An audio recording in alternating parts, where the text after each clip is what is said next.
TTD board సభ్యుడు శేఖర్ రెడ్డిని తొలగిస్తూ ప్రభుత్వం నిర్ణయం తీసుకుంది. ఏపీ దేవాదాయ శాఖ దీనికి సంబంధించిన ఉత్తర్వులు కూడా జారీ చేసింది. శేఖర్ రెడ్డి ఇంటి మీద ఐటీ దాడులు, భారీగా డబ్బు బయటపడడంతో చంద్రబాబు దీనిపై సీరియస్ గా స్పందించారు. వెంటనే ఆయన్ను బోర్డు నుంచి తొలగించాలని సంబంధిత శాఖకు ఆదేశాలు కూడా జారీ చేశారు. దీంతో వెంటనే దేవాదాయ శాఖ ఉత్తర్వులు జారీ చేసింది.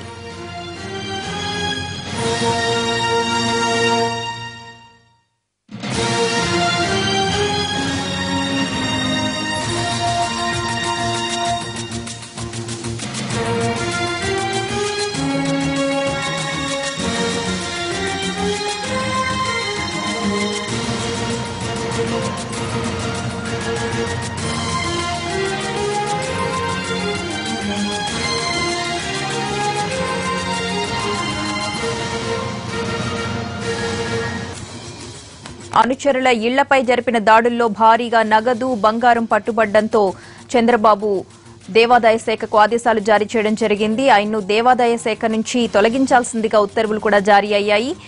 దీనిపై చంద్రబాబు చాలా సీరియస్ గానే స్పందించారు. వెంటనే ఆయన్ను బోర్డు నుంచి తొలగించాలని సంబంధిత శాఖను ఆదేశించడం జరిగింది. దీంతో వెంటనే దేవాదాయ శాఖ ఉత్తర్వులు జారీ చేసింది. శేఖర్ రెడ్డి, ఆయన అనుచరుల ఇళ్లు, గెస్ట్ హౌజులు, ఆఫీసుల్లో 2 రోజుల పాటు తనిఖీలు జరిపిన ఐటీ అధికారులు మొత్తం 107 కోట్ల రూపాయల నగదు, 127 కిలోల బంగారాన్ని స్వాధీనపరుచుకున్నారు. ఐటీ విభాగంలో విధాన నిర్ణయాలు తీసుకునే central board of direct taxes విభాగం ఈ వివరాలను వెల్లడించింది.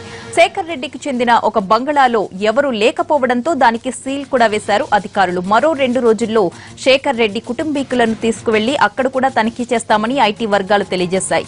ఐటీ తనిఖీల్లో గురువారం 90 కోట్లు పట్టుబడగా శుక్రవారం సాయంత్రానికి మరో 17 కోట్ల నగదు, 27 కిలోల బంగారం బయటపడినట్లు సమాచారం. మొత్తం 127 కేజీల బంగారంలో 70 కేజీలు కేవలం కడ్డీల రూపంలోనే ఉన్నాయని, చెన్నైలోని ఓ హోటల్ నుంచి వీటిని స్వాధీనం చేసుకున్నామని తెలిపారు.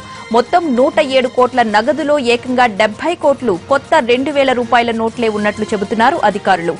2000 బండిళ్లపై బ్యాంకింగ్ స్లిప్లు ఏమీ లేవని, దర్యాప్తు అధికారులను తప్పుదోవ పట్టించడానికే వాటిని తీసివేసి ఉండవచ్చని భావిస్తున్నారు. దీనిపై స్పందించడానికి మా ప్రతినిధి రమేష్ ఆలూరి సిద్ధంగా ఉన్నారు. రమేష్, దీనికి సంబంధించిన పూర్తి అప్డేట్స్ ఏంటి? అంతా బిత్తరపోయేటటువంటి నిజాలు బయటపడతా ఉన్నాయి. 2000 రూపాయల కోసం ఓ పక్క వృద్ధులు, మహిళలు, గ్రామీణులు లైన్లో గంటల తరబడి నిలబడుతున్నటువంటి ప్రస్తుత పరిస్థితుల్లో మరోవైపు 100 కోట్ల రూపాయల కొత్త నోట్లు కొంతమంది పెద్దల ఇళ్లలో దర్శనమివ్వడం అందరినీ ఆశ్చర్యానికి, ఆందోళనకి కూడా గురి చేస్తూ ఉంది. పొలిటికల్ గా కూడా కొంత ఇది ఇబ్బందికరమైనటువంటి పరిణామంగా ప్రభుత్వానికి కొంత ఇబ్బందికరమైనటువంటి పరిణామంగా మారింది. టీటీడీ బోర్డు మెంబర్గా ఉన్న జె శేఖర్ రెడ్డి, ఒక అత్యంత ధనికుడైనటువంటి శేఖర్ రెడ్డి తమిళనాడు రాజకీయాల ద్వారా, తమిళనాడు పెద్దల ద్వారా ఆయన టీటీడీ బోర్డు మెంబర్ని దక్కించుకున్నారు. మొదటి నుంచి కూడా ఆయన వ్యవహార శైలి కొంత భిన్నంగానే ఉండేదనే అభిప్రాయం మనకి టీటీడీ బోర్డు నుంచి తెలుస్తూ ఉంది. తాజాగా 2 రోజులుగా జరుగుతున్న పరిణామాలతో ప్రభుత్వ వర్గాలు కూడా ఆశ్చర్యపోతున్నటువంటి పరిస్థితిని మనం చూస్తున్నాం. 120 కోట్లకు పైగా డబ్బు పట్టుబట్టడం, అందులో 70 కోట్ల రూపాయలకు పైగా కొత్త నోట్లు ఉండడం అనేది చాలా ఆందోళన కలిగిస్తూ ఉంది. సామాన్యులు దీనిపై తీవ్ర ఆగ్రహాన్ని వ్యక్తం చేస్తున్న పరిస్థితి ఉంది. మరోవైపు నగదు రహిత లావాదేవీలు చేయాలని, సామాన్యులకు చిల్లర అందించాలని ప్రభుత్వం తీవ్ర ప్రయత్నాలు చేస్తూ ఉంది. నల్లధనాన్ని, బడాబాబులందరినీ కూడా తన నిర్ణయంతో కట్టడి చేయాలని కేంద్ర ప్రభుత్వం భావిస్తుంది. ఇలాంటి సమయంలో కొంతమంది ఎవరైతే పెద్ద చేపల కోసం ప్రయత్నం చేస్తున్నారో వారంతా కూడా తప్పించుకుంటున్నారనే అభిప్రాయం ఇటువంటి ఘటనల ద్వారా ప్రూవ్ అవుతా ఉంది. ప్రభుత్వం తీసుకుంటున్నటువంటి చర్యలు ఇటువంటి శేఖర్ రెడ్డి వంటి వ్యక్తుల ఆగడాల మూలంగా, శేఖర్ రెడ్డి వంటి వ్యక్తులు పట్టుబడడం మూలంగా నీరుగారిపోతుందనేటువంటి ఒక అభిప్రాయం వ్యక్తం అవుతున్న నేపథ్యంలో ప్రభుత్వం తాజాగా అతను టీటీడీ బోర్డు మెంబర్ నుంచి తప్పిస్తూ నిర్ణయం తీసుకుంది. దీనికి సంబంధించి కొద్దిసేపటి క్రితమే ఉన్నత వర్గాలతో మాట్లాడిన తర్వాత ముఖ్యమంత్రి నిర్ణయం తీసుకున్నట్లుగా తెలుస్తోంది. దానికి సంబంధించి మరి కొద్దిసేపట్లో ఉత్తర్వులు వెలువడే అవకాశం ఉంది. రాజకీయంగా కూడా ఇది తమ ప్రభుత్వానికి చుట్టుకోకముందే ఒక తీవ్రమైన నిర్ణయం తీసుకోవాలని ప్రభుత్వం భావిస్తోంది. మరోవైపు కొన్ని ప్రతిపక్ష పార్టీలు ఇప్పటికే శేఖర్ రెడ్డిని తెలుగుదేశం ప్రభుత్వానికి ముఖ్యమంత్రికి సన్నిహితుడిగా పేర్కొంటూ ప్రచారం మొదలుపెట్టిన నేపథ్యంలో ప్రభుత్వం పూర్తిగా అలర్ట్ అయిందని మనం చెప్పవచ్చు. తమిళనాడు రాజకీయాలు, తమిళనాడులో అన్నాడీఎంకే వర్గాల ద్వారా వాళ్ళ యొక్క మద్దతు ద్వారా ఆయన టీటీడీలోకి వచ్చిన విషయం ఆది నుంచి కూడా ప్రచారంలో ఉన్నప్పటికీ కూడా తెలుగుదేశం ప్రభుత్వం చంద్రబాబు ఆయన టీటీడీలోకి తీసుకున్నారు, ఉన్నత పదవి కట్టబెట్టారు అనేది ఒక మరకలా మిగిలిపోకూడదని ప్రభుత్వం వెంటనే రియాక్ట్ అయినట్టుగా చెప్పవచ్చు. ఎవరైతే ఏ పార్టీకి చెందిన వారైనా సరే, ప్రభుత్వానికి సంబంధించిన వారు ఎవరైనా సరే, లేకపోతే ఏ పార్టీకి చెందిన వారైనా సరే నోట్ల విషయంలో ఇలా పట్టుబడితే కఠినంగా వ్యవహరించాల్సిందే అనేది ప్రభుత్వం యొక్క అభిప్రాయంగా ఉంది. అందులో భాగంగానే టీటీడీ బోర్డు మెంబర్ శేఖర్ రెడ్డిపై ప్రభుత్వం నిర్ణయం తీసుకున్నట్లుగా మనకు తెలుస్తుంది. మొత్తంగా చూసుకుంటే మాత్రం ఇది ఒక షాకింగ్ న్యూస్ గా మనం చెప్పవచ్చు. చిన్న సామాన్యులు తీవ్ర ఇబ్బందులు పడతా ఉన్నారు. మనం నెల రోజుల నుంచి రెగ్యులర్ గా రిపోర్ట్ చేస్తా ఉన్నాం. గ్రామీణ స్థాయిలో పరిస్థితి ఎలాగుందో చూస్తున్నాం. వృద్ధులు పింఛన్ దొరక్క ఎంత ఇబ్బందులు పడుతున్నారో మనం చూస్తున్నాం. ఇటువంటి వాళ్ళంతా ఓ పక్క తీవ్ర ఇబ్బందులకి కష్టాలకి లోనవుతుంటే, మరో పక్క వందల కోట్ల రూపాయల బ్యాంకుల సహకారంతో వాళ్ళు కొత్త నోట్లు తెచ్చుకోవడం విస్మయాన్ని గురి చేస్తున్నటువంటి పరిస్థితి. దానికే ప్రభుత్వం ఇంత వెంటనే రియాక్ట్ అయ్యి యాక్షన్ తీసుకుందని మనం చెప్పొచ్చు. తదుపరి కూడా భవిష్యత్తులో కూడా ఎవరైనా అధికార పార్టీకి చెందిన వారి దగ్గర ఇటువంటి నోట్లు బయటపడినా, ఇటువంటి ఇల్లీగల్ ట్రాన్సాక్షన్స్ విషయంలో వాళ్ళకి సంబంధం ఉన్నా కూడా కఠినంగా నిర్ణయం తీసుకోవాల్సి ఉంటుందని ముఖ్యమంత్రి ఆదేశాలు ఇచ్చినట్లుగా మనకు సమాచారం అంతా ఉంది. అయితే రమేష్, జయలలిత సిఫారసు శేఖర్ రెడ్డికి ఉందని, తద్వారానే ఆయన ఏదైతే ఇప్పుడు దేవాదాయ శాఖలో ఆయన ఎంట్రీ ఏ విధంగా లభించింది అన్న దానిపై రకరకాల వార్తలు వచ్చాయి. అలాగే ఈ రోజు శశికళ వ్యాపారాలతో కూడా ఆయనకి సంబంధాలున్నాయని చెప్పి వార్తలు వస్తున్నాయి. ఈ నేపథ్యంలో అన్నాడీఎంకే వర్గాలు ఏమైనా స్పందించాయా శేఖర్ రెడ్డి వ్యవహారంపై? పన్నీర్ సెల్వం తమిళనాడు ముఖ్యమంత్రితో పాటు తమిళనాడు క్యాబినెట్ లో చాలా మంది మంత్రులకు ఆయన అత్యంత సన్నిహితంగా ఉండేవాడని, పోయస్ గార్డెన్ తో కూడా స్వయంగా శేఖర్ రెడ్డికి సంబంధాలు ఉన్నాయని మొదటి నుంచి ఉన్న సమాచారమే. మరోవైపు అతన్ని టీటీడీ బోర్డు మెంబర్ గా తీసుకునే సమయంలో కూడా ఉన్నటువంటి పరిణామాలు, అంటే తమిళనాడు రాజకీయాల నుంచి, తమిళనాడులోని ప్రముఖుల నుంచి వచ్చినటువంటి ఒత్తిడి మేరకే ఆంధ్రప్రదేశ్ ప్రభుత్వం ఆయన్ని టీటీడీ బోర్డు మెంబర్ గా తీసుకున్నటువంటి పరిస్థితి ఉంది. ఆయన ఆ హోదాలోనే, అంటే తమిళనాడు నుంచి వచ్చినటువంటి వ్యక్తిగానే ఆయన కొనసాగుతూ ఉన్నారు. పక్క రాష్ట్రాలకు కూడా టీటీడీ సభ్యులను తీసుకుంటూ ముఖ్యమంత్రి గతంలో నిర్ణయం తీసుకున్నాడు. తెలంగాణలో ఒక 2 సభ్యులతో పాటు అదేగా తమిళనాడు, కర్ణాటక రాష్ట్రాలకు సంబంధించినటువంటి సభ్యులకు కూడా టీటీడీ బోర్డులో ఆయన సభ్యత్వాన్ని ఇచ్చారు. అందులో వారికి అవకాశం ఇచ్చారు. అయితే తాజాగా పట్టుబడినటువంటి ఘటనలు చూస్తే వందల కోట్ల రూపాయలు, కేజీల కొద్దీ బంగారంతో శేఖర్ రెడ్డి పట్టుబడినటువంటి తీరు అందరినీ విస్మయానికి గురి చేస్తుంది. దీనిపై అన్నాడీఎంకే వర్గాలు కూడా కొంత ఇబ్బందికరమైనటువంటి పరిస్థితిని అక్కడ ఎదుర్కోవాల్సి ఉంటుంది. అయితే మన రాష్ట్ర రాజకీయానికి సంబంధించినట్టు చూసినట్లయితే పూర్తిగా ఇది తమిళనాడు కోటాలో వచ్చినటువంటి సీటుగా అధికార పార్టీ వర్గాలని కూడా దీన్ని చెప్తా ఉన్నాయి. ఇక అక్కడ రాజకీయం, అంటే తమిళనాడులో అన్నాడీఎంకే వర్గాలు కానీ శేఖర్ రెడ్డి కానీ దీనికి సమాధానం చెప్పుకోవాల్సి ఉంటుంది. మరోవైపు లీగల్ గా కూడా దీన్ని ఆయన ఫేస్ చేయాల్సినటువంటి అవసరం ఉంటుంది. ఈ యాంగిల్లో మన రాష్ట్రానికి సంబంధించినటువంటి యాంగిల్లో చూసినట్లయితే మాత్రం పూర్తిగా తమిళనాడుకు చెందినటువంటి వ్యక్తిగానే ఆయన మనం ఎక్స్పోజ్ చేయాలి. ఆ ద్వారానే ఆయన టీటీడీ బోర్డులోకి రాగలిగారు అనేది మనం చెప్పాలని ఏపీ తెలుగుదేశం అధికార పార్టీ నేతలంతా కూడా భావిస్తా ఉన్నారు. అదే మాట వాళ్ళు చెబుతా ఉన్నారు. అందులో భాగంగానే వెంటనే నిర్ణయం రావడానికి కారణం కూడా అదే అని మనం చెప్పవచ్చు.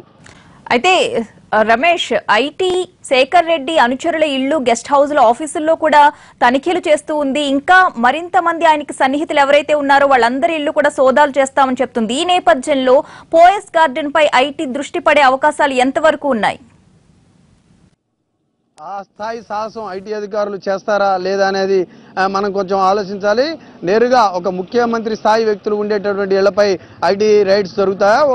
బెంగళూరులో జరిగినటువంటి సంఘటన చూసుకుంటే స్వయంగా ప్రధాని మోడీ ఐటీ అధికారులను తమిళనాడు, బెంగళూరులో జరిగినటువంటి రైడ్స్ తర్వాత అభినందించినటువంటి పరిస్థితి ఉంటుంది. అయితే అదే స్పీడ్ని ఇప్పుడు కొనసాగించగలరా లేదా అనేది మాత్రం కొంత సస్పెన్స్గా ఉంది. అయితే ఒక్క విషయం మాత్రం మనం కొంత క్లియర్గా చెప్పవచ్చు. టీటీడీలో ఉన్నటువంటి కొంతమంది పెద్దలతోనూ, టీటీడీలో ఉన్నటువంటి కొంతమంది అధికారులతోనూ అత్యంత సన్నిహిత సంబంధాలు శేఖర్ రెడ్డికి ఉన్నాయనేది ప్రధానంగా ప్రచారంలో. దీంతో టీటీడీలో ఉన్నటువంటి అధికారులపై ఏమైనా రైడ్స్ జరిగే అవకాశం ఉందా, వాళ్ళకి సంబంధించినటువంటి నగదు ఏమైనా శేఖర్ రెడ్డి దగ్గర ఉందా అనే కోణంలో కూడా విచారణ జరిగే అవకాశం ఉంది. ఇది కొంత ఆసక్తికరమని మనం చెప్పొచ్చు. టీటీడీలో కూడా భారీ అవినీతి అధికారులు ఉన్నారు, వారికి శేఖర్ రెడ్డితో సంబంధాలు ఉన్నాయి, వారి డబ్బు కూడా కొంత వీరి దగ్గర ఉందనేది ఒక ఆరోపణగా ఉంది. మరోవైపు టీటీడీకి సంబంధించినటువంటి లావాదేవీలు ఏదైతే ఉన్నాలో తిరుమల తిరుపతి దేవస్థానానికి సంబంధించి కొనుగోళ్లు అమ్మకాలకు సంబంధించినటువంటి వాటిలో ఆరోపణలు ఉన్నటువంటి అధికారులు కూడా అధికారులతో ఇతరులకు శేఖర్ రెడ్డికి సంబంధాలు ఉన్నాయి, ఆ లావాదేవీలకు సంబంధించి ఏమైనా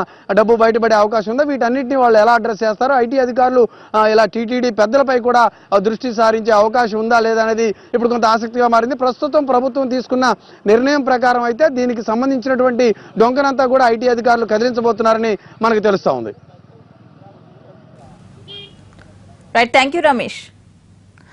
శేఖర్ రెడ్డి ఆయన అనుచరుల ఇళ్లు, గెస్ట్ హౌస్లు, ఆఫీసుల్లో 2 రోజుల పాటు తనిఖీలు జరిపిన ఐటీ అధికారులు మొత్తం 107 కోట్ల నగదును, 127 కిలోల బంగారాన్ని స్వాధీనపరుచుకున్నారు. ఐటీ విభాగంలో విధాన నిర్ణయాలు తీసుకునే central board of direct taxes విభాగం ఈ వివరాలు వెల్లడించడం జరిగింది. శేఖర్ రెడ్డికి చెందిన ఒక బంగళాలో ఎవరూ లేకపోవడంతో దానికి సీల్ వేసి ఉంచారు అధికారులు. మరో 2 రోజుల్లో శేఖర్ రెడ్డి కుటుంబీకులను అక్కడికి తీసుకెళ్లి తనిఖీ చేస్తామని ఐటీ వర్గాలు తెలియజేశాయి. ఐటీ తనిఖీల్లో గురువారం 90 కోట్లు పట్టుబడగా శుక్రవారం సాయంత్రానికి మరో 17 కోట్ల నగదు, 27 కిలోల బంగారం కూడా బయల్పడినట్లు సమాచారం. మొత్తం 127 కేజీల బంగారంలో 70 కేజీలు కేవలం కడ్డీల రూపంలోనే ఉన్నాయని, చెన్నైలోని ఓ హోటల్ నుంచి వీటిని స్వాధీనపరుచుకున్నామని తెలిపారు.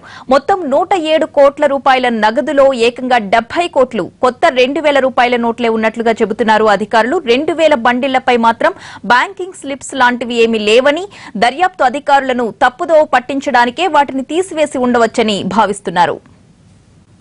2 రోజుల్లో పట్టుబడ్డ బంగారం విలువ 130 కోట్లు ఉండవచ్చని చెబుతున్నారు అధికారులు. నగదు, బంగారం కలిపితే మొత్తం సుమారు 142 కోట్లను స్వాధీనపరుచుకున్నట్లయిందని, పెద్ద నోట్ల రద్దు నిర్ణయం తరువాత దేశవ్యాప్తంగా ఇంత భారీ మొత్తంలో నగదును పట్టుకోవడం ఇదే తొలిసారి అని చెబుతున్నారు.